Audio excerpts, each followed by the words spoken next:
The night was bitter cold as I stood on our front porch, my thin jacket doing little to shield me from the harsh December wind. My father's words still rang in my ears, each syllable sharp as ice.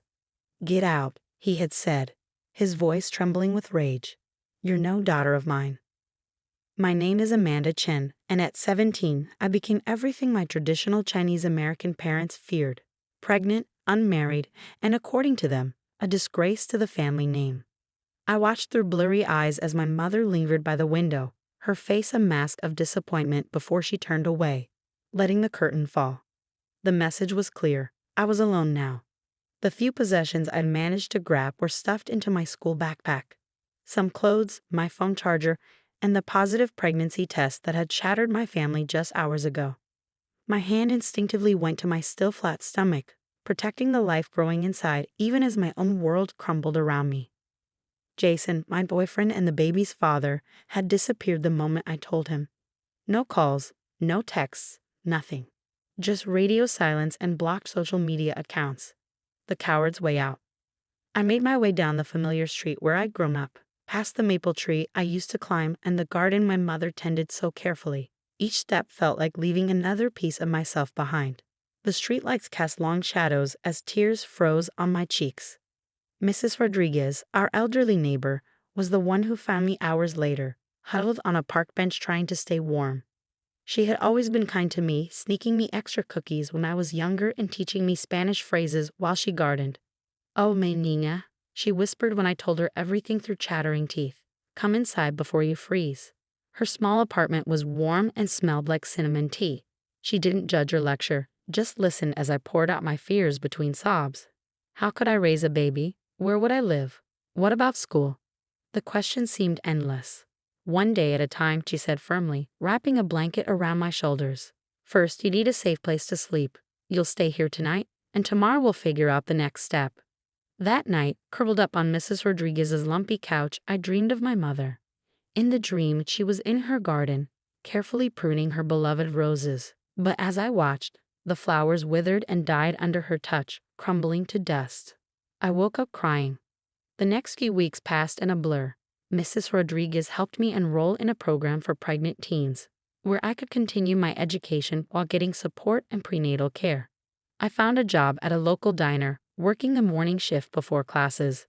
The hours were long and my feet ached constantly, but every dollar I earned went into a savings account for my baby. My parents never called. I would see my mother sometimes at the grocery store, but she would turn down another aisle, pretending not to notice me. My father's car would speed up if he passed me walking to work. It was like I had become a ghost in my own hometown, invisible to the people who had raised me. The other girls in my program became my lifeline. We shared our stories, our fears, and our dreams over lukewarm cafeteria food. Many of them had similar tales: families who couldn't accept their choices, boyfriends who vanished, futures that seemed to shrink with each passing day. But something unexpected happened as my belly grew. I found strength I didn't know I had. Each kick from my baby reminded me that I wasn't just fighting for myself anymore. I studied harder than ever, determined to graduate despite my circumstances. The diner manager noticed my work ethic and gave me more responsibilities, along with a small raise. When I felt my baby move for the first time, I was alone in my tiny rented room, studying for a chemistry test. The flutter was so faint I almost missed it, like butterfly wings against my skin. I pressed my hand to the spot, tears flowing freely as I whispered, "Hello, little one. I'm your mom." It was a girl. The ultrasound technician pointed out her tiny features on the grainy screen, her spine, her heart, her perfect little profile. I asked for extra printouts, secretly hoping to share them with my parents. They sat in my bag for weeks before I finally threw them away, accepting that some bridges couldn't be rebuilt. Mrs. Rodriguez helped me prepare for the baby's arrival, teaching me to knit tiny hats and booties. Her arthritis made her movements slow, but her stories kept me company as we worked. She told me about raising her own children as an immigrant, about the challenges she faced and overcame. "Life never gives you more than you can handle," she would say, her needles clicking steadily, "even when it feels impossible." The contractions started during my final exam of senior year. I gritted my teeth through the pain, determined to finish the test before heading to the hospital. My water broke in the taxi, and 12 hours later, I held my daughter for the first time. Lily Marie Chen came into the world at 6:43 am on a Tuesday, weighing 7 pounds 2 ounces. She had a full head of dark hair and my mother's eyes. As I counted her tiny fingers and toes, memorizing every detail of her perfect face, I made her a promise. "You will never doubt that you're loved," I whispered. Never. Mrs. Rodriguez was my only visitor in the hospital. She brought homemade tamales and cooed over Lily in rapid Spanish. The nurses gave me sympathetic looks when no other family showed up, but I barely noticed. My whole world had narrowed to this small bundle in my arms. Graduation day fell 2 weeks after Lily's birth. I walked across the stage to receive my diploma with her strapped to my chest in a baby carrier, her weight a reminder of everything I fought for. There was no one in the audience cheering for me, but the other girls from my program whooped and hollered enough to make up for it. That summer passed in a haze of sleepless nights and endless diaper changes. I moved into a tiny studio apartment barely big enough for a bed and Lily's crib. But it was ours, paid for with my own money. The walls were thin and the neighborhood wasn't great, but it was home. Every morning, I would wake before dawn to feed Lily before dropping her at the daycare center next to the diner. The owner, Maria, had a soft spot for young mothers and gave me a discount on childcare. I worked double shifts whenever I could, saving every extra penny for our future. Sometimes, on my walks home, I would pass my parents' house. The lights would be on, shadows moving behind the curtains, life continuing as if I had never existed. Once, I saw my mother in the garden, and for a moment our eyes met. She looked older, tired. But before I could raise my hand to wave, she turned away, just like that night on the porch. I cried myself to sleep that night, Lily's soft breathing the only sound in our tiny apartment. But in the morning, I got up, put on my uniform, and kept going, because that's what mothers do. The years would pass, each one bringing new challenges and triumphs. But that first year, the year I lost my family but found myself, that was the hardest. And as I rocked my daughter to sleep each night, I wondered if my mother ever thought of us, if she missed the granddaughter she'd never met. I had no way of knowing then that 15 years would pass before I heard my mother's voice again, that when the phone finally rang, everything would change. 15 years can change a lot. I had worked my way up from waitress to restaurant manager, eventually saving enough to open my own small cafe. Lily had grown from that tiny baby into a bright, confident teenager who filled our home with laughter and music. The night the call came, I was going over the cafe's monthly expenses while Lily practiced violin in her room. The unknown number flashing on my phone made me hesitate before answering. Amanda. The voice was older, more fragile than I remembered, but unmistakably my mother's. My hand tightened around the phone as memories flooded back. That cold December night, the turnbacks, the years of silence. "Your father is dying," she said, her voice cracking. "Cancer. The doctors say he has weeks, maybe days. He's asking for you and Lily." I sat there stunned as she continued. "I know we don't deserve to ask anything of you, but please, he wants to meet his granddaughter before." She trailed off, leaving the sentence unfinished. The violin music from Lily's room stopped, and I heard her footsteps in the hallway. "Mom, who's on the phone?" I covered the receiver with my hand. "Just a work call, sweetie. Keep practicing." My mother must have heard her voice because she made a small, choked sound. "She sounds lovely." "She is," I said firmly, "no thanks to you or Dad." The silence that followed was heavy with 15 years of unspoken words. Finally, my mother spoke again, her voice barely above a whisper. "I know, I was wrong, Amanda. So terribly wrong." I closed my eyes, fighting back tears. How many nights had I dreamed of hearing those words? How many times had I imagined this moment of acknowledgement? But now that it was here, I felt nothing but a deep, aching exhaustion. "I need time to think," I said. "And I need to talk to Lily. This isn't just about me anymore." "Of course," my mother replied quickly. "Just, please don't wait too long." After hanging up, I sat at the kitchen table, my mind racing. The cafe's paperwork lay forgotten as memories crashed over me like waves. The day I told them I was pregnant. The look of disgust on my father's face. My mother's silence, perhaps more painful than his rage. Lily appeared in the doorway, violin still in hand. At 15, she looked so much like I had at her age. The same dark eyes, the same stubborn chin. but where I had been uncertain. She carried herself with quiet confidence. "That wasn't a work call, was it?" she asked, setting her violin down. "You're crying." I touched my cheek, surprised to find it wet. "No, it wasn't." "Come sit down, sweetheart. There's something we need to talk about." She listened quietly as I told her about my parents, about that night 15 years ago, about all the things I'd never had the courage to share before. Her face remained thoughtful, processing each detail with a maturity that made my heart ache. "So my grandfather is dying," she said when I finished, "and he wants to meet me." I nodded, watching her carefully. "Yes, but it's completely your choice. We don't owe them anything." Lily was quiet for a long moment, absently plucking at a loose thread on her sleeve. "I want to go," she said finally. "Not for them, but for you. You deserve closure, Mom." I pulled her into a tight hug, marveling at how wise my daughter had become. "When did you get so smart?" She grinned against my shoulder. "Must be all those books you make me read." The next morning, I called my mother back. Her answer was immediate, as if she'd been sitting by the phone waiting. "We'll come," I said, keeping my voice steady. "Tomorrow afternoon, but I have conditions." "Anything," she breathed. "First, this is about Lily. If Dad says one word, one single word, to make her feel unwelcome or unwanted, we leave. Second, I won't pretend the past didn't happen. No swept under the rug family reunion. And third, I took a deep breath. You need to hear our story. All of it.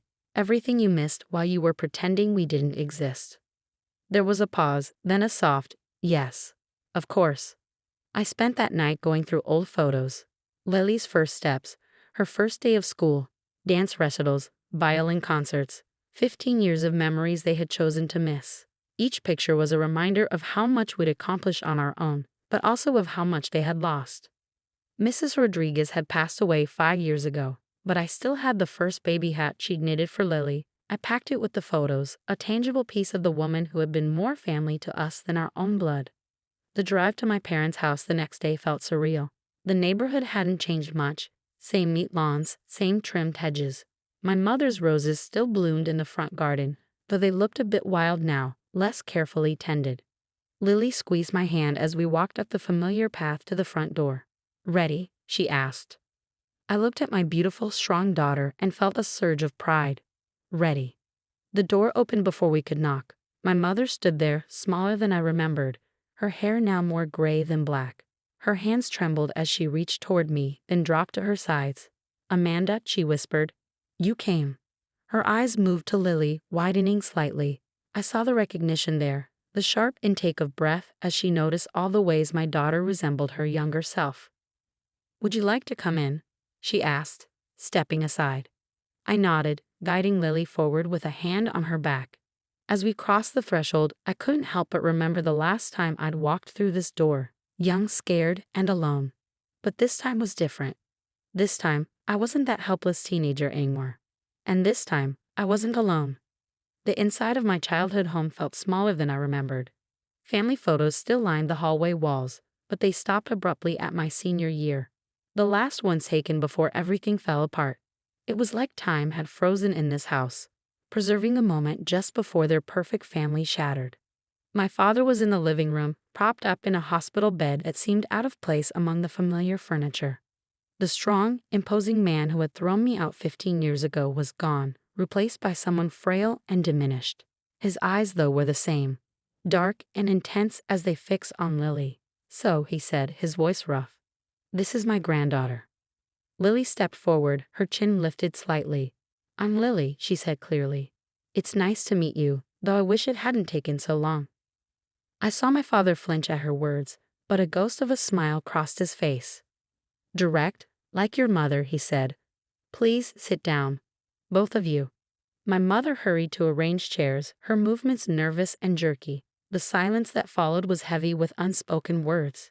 Finally, my father spoke again. "I owe you both an apology," he said. "Though I know it's far too late." 15 years too late, I agreed, my voice steady. "Do you know what it was like, being 17, pregnant and homeless in winter? Having to rely on the kindness of neighbors because my own parents threw me away." My mother made a small, pained sound. "Amanda, we were trying to." "To what?" I cut her off. "To protect the family name. to teach me a lesson. Well, congratulations. The lesson I learned was that I could never count on either of you. I pulled out the stack of photos I'd brought, spreading them across the bed. This is what you missed. Lily's first steps, her first day of kindergarten, every Christmas, every birthday, every milestone you chose not to be part of. They leaned forward, hungry for these glimpses of the life they'd ignored. My mother's hand trembled as she touched a photo of Lily in her first ballet costume. You look just like your mother did at that age, she whispered to Lily. I wouldn't know, Lily replied quietly. I don't have any pictures of Mom from back then. The silence that followed was deafening. My father picked up a photo of Lily's elementary school graduation, where she'd won the Academic Achievement Award. You did well with her, he said finally. Better than we did with you. I did everything you said I couldn't, I said. Finished high school, built a career, raised an amazing daughter. All without your help or approval. And I own my own business now, I continued. The cafe on Maple Street, that's mine. I worked my way up from waitress to owner. Funny how the daughter you were so ashamed of turned out to be successful after all. My father's face crumpled, and for the first time in my life, I saw tears in his eyes. I was wrong, he said, his voice breaking. So terribly wrong. My pride, my stupid, stubborn pride cost me my daughter and my granddaughter. Yes, it did. I agreed. But that's not why we're here today. We're here because Lily deserves to know where she comes from, even if that history isn't pretty. And because I hesitated, then continued, because despite everything, you're still my parents. My mother reached for my hand, and this time, I let her take it. Her fingers were cold and shaking. Can you ever forgive us? She asked. I looked at Lily, who had been watching this exchange with quiet intensity. That depends, I said. Are you ready to be real grandparents? To show up for recitals, to remember birthdays, to be there when we need you? Because if this is just about easing your conscience before Dad dies, then no, I won't put Lily through that. I don't have much time left, my father said softly, what your mother does. And I've made her promise to do better, to be there in all the ways we should have been before. Lily stood up suddenly. I have a violin competition next week, she announced. First chair in the youth symphony. Will you come, grandmother? My mother's face lit up even as fresh tears spilled down her cheeks. Yes, she whispered. Yes, of course. Over the next few weeks, as my father's condition deteriorated, we began the slow, careful work of rebuilding bridges. It wasn't easy. There were moments of tension, of old hurts resurfaces, of harsh words that needed to be said. But there were also moments of healing. My mother came to the cafe, proudly telling customers that her daughter was the owner. She attended Lily's violin competition, beaming from the audience. She even helped us plant a small herb garden behind the cafe, teaching Lily the gardening skills I'd never let her teach me. My father held on long enough to see Lily perform a private violin concert in his room, her music filling the house with something that felt like forgiveness. He died peacefully the next day, holding both our hands.